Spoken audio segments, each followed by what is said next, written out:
Hati-hatilah dari musuh yang selalu mengintaimu. Hati-hatilah dari musuh yang selalu mengintaimu, syaitan. Jangan mudah minta cerai bagi perempuan, dan jangan mudah menceraikan bagi laki-laki. Apa sebabnya ini? Hadis Bukhari. Nabi SAW bersabda, iblis memiliki singgasana di lautan. Setiap hari anak cucunya melapor, saya baru buat orang mabuk, saya baru buat orang dusta, saya baru buat orang riba, saya baru buat orang zina. Sama iblis dianggap biasa semua. Ya sudah. Pas ada anak cucunya mengatakan saya baru menceraikan suami istri, sama iblis diangkat, didudukan di singgasananya, berhenti tugas. Sudah, yang penting sudah rusak satu rumah tangga, cerai, itu sudah prestasi yang paling tinggi dikejar oleh iblis. Kenapa? Rusaknya rumah tangga, ributnya suami istri, Bapak Ibu sekalian, akan mengacaukan seluruh masyarakat. Karena kalau ribut dua orang saja suami istri, sudah cukup seluruh keluarganya juga ikut ribut, lingkungan teman-temannya semua juga ikut ribut, pro kontra. Kalaupun terjadi cerai, anak-anaknya jadi kacau semuanya. Secara kejiwaan masih muda, masih anak-anak, semua terpukul secara kejiwaan. Mau ketemu ayahnya, ibunya gak kasih. Mau ketemu ibunya, ayahnya gak kasih, dan seterusnya. Jadi memang cerai itu target utama iblis. Makanya hati-hati. Kata para ulama, kalau di luar rumah ada 5 syaitan atau 10 syaitan mendampingi seorang yang beriman, mencari untuk menggodahnya, maka dalam rumah tangga ada 1000 syaitan. Kadang-kadang masalah kecil, mungkin suami bisa tersinggung hanya karena lupa dibuatin teh atau kopi, atau dicuciin bajunya oleh istrinya. Atau mungkin ada yang dia minta dikerjakan di rumah, istrinya lupa, syaitan buat dia lupa. Sudah cukup untuk marah sama istrinya. Seorang istri sudah cukup untuk marah, bahkan bisa minta cerai hanya karena ingin diantar ke satu tempat, suaminya belum sempat. Yang betul ada kesibukan.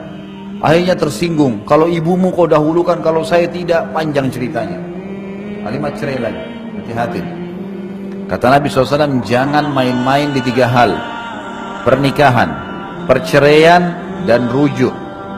Kembali setelah cerai, ini gak boleh main-main. Gak boleh orang dalam Islam, Bapak Ibu punya teman, kemudian Bapak Ibu punya anak laki-laki, temannya punya anak perempuan. Lalu kita bilang, Bapak Ibu ini bilang sama temannya, nanti anak kita kalau besar kita jodohin ya. Ini dalam Islam berlaku kalau si teman mengatakan, oke, baik, sepakat. Anak-anak ini gak boleh dinikahin pada saat dewasa kecuali sudah disampaikan. Dulu ayah sama ibu pernah jodohin kamu sama anak itu, mau gak? Oh, saya gak mau ayah, gak mau ibu, ya sudah. Kalau enggak ini terikat, ada hukum di sini. Karena dua-duanya sudah sepakat, dan kata ulama masuk dalam hadis Nabi SAW, al-mu'minuna ala syurutihim. Orang-orang mukmin terikat dengan syarat yang telah disepakati, nggak boleh nikah, nggak boleh main-main. Makanya kalau ada yang bercanda, boleh nanti kita jodohin anak kita ya, itu tergantung kalau Allah takdirin.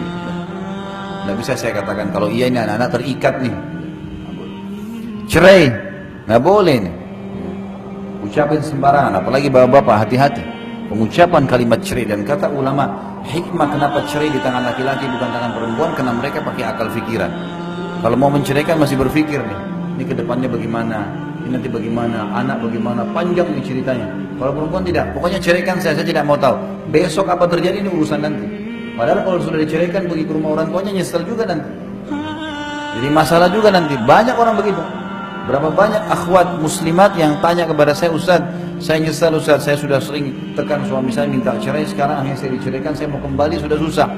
Suami saya sudah sering ucapin sampai 3 kali. Ya hukum syar'i. Kenapa ibu main-main? Gak boleh main-main. Bapak-bapak juga gak boleh main-main nih. Darurat sekali baru diucapin kalimat itu. Betul-betul patokannya adalah pelanggaran agama. Kalau sudah pasangan kita bermaksiat kepada Allah dan kita ajak taubat gak mau, nah ini di sini boleh kita gunakan kalimat mulia itu. Kalau tidak ada pelanggaran agama, Bapak Ibu sekalian, hanya urusan dunia, kurangnya pendapatan, masih butuh pengaturan waktu, adaptasi, tradisi keluarga, anulah ya, mudahkanlah urusan dunia.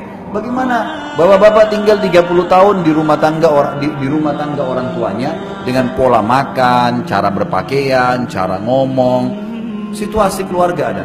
Berapa ibu-ibu 20 tahun, 25 tahun tinggal di orang tuanya juga dengan pola makan, cara hidup. Berbeda ini. Tiba-tiba disatuin dalam satu rumah tangga. Apa mau tiba-tiba langsung hari pertama sudah cocok? Ada adaptasi. Ada adaptasi. Maka kita harus tahu masalah ini. Hati-hati, jangan main-main. Sampai kata ulama bagi bapak-bapak, kalau ada, saya pernah belajar fikih di tingkat 3 kuliah di kuliah dakwah di Madinah. Dosen saya dulu kebetulan wakil, kalau tidak salah beliau wakil hakim di pengadilan agama di Madinah. Beliau bilang kalau ada seorang laki-laki istrinya lagi naik di atas tangga, bercanda, dia bilang kalau kamu naik lanjutin jalan kamu, saya ceraikan. Kalau kamu turun, saya ceraikan. Kalau si perempuan ini tidak mau diceraikan, dia harus turun dari tengah-tengah, kena jatuh tuh tolak, walaupun bercanda, nggak boleh. Makanya ibu-ibu jangan sering udah ceraikan saja saya, kita sudah nggak cocok, akhirnya suaminya terpicu ngucapin kalimat itu. Nggak boleh. Bapak-bapak juga jangan menekan istrinya dengan selalu kalau kau tidak mau ikut saya akan ceraikan. Kalau urusan agama boleh, ingat ya, kalau sudah urusan agama hubungan sama Allah, cerai ini boleh dipakai. Tapi kalau urusan dunia, masalah makanan, baju, warna spray, gorden, tinggal di mana dunia, nggak ada yang dibawa ke kuburan. Mau diapain tuh rumah yang oh ini di Menteng hebat, oh ini cuma di Rawamangun, saudara. Kita kalau naik pesawat yang di Menteng pun jadi kecil tuh, nggak kelihatan lagi. Apa yang mau diperebutkan? Kadang-kadang juga ini hal-hal mendasar yang harus kita fahamin ya. Hati-hati, syaitan selalu mengintai. Maka syaitan kata ulama lebih senang suami istri bercerai daripada terjadi pembunuhan di luar rumah, daripada orang riba. Padahal ini dosa-dosa berat semua nih. Tapi kalau cerai ini luar biasa. Luar biasa, si suami akan sakit kepalanya. Kalau cerai istrinya akan sakit kepalanya. Hidup mereka jadi tidak tenang. Anak-anak jadi korban. Nggak ada orang cerai itu tiba-tiba bahagia.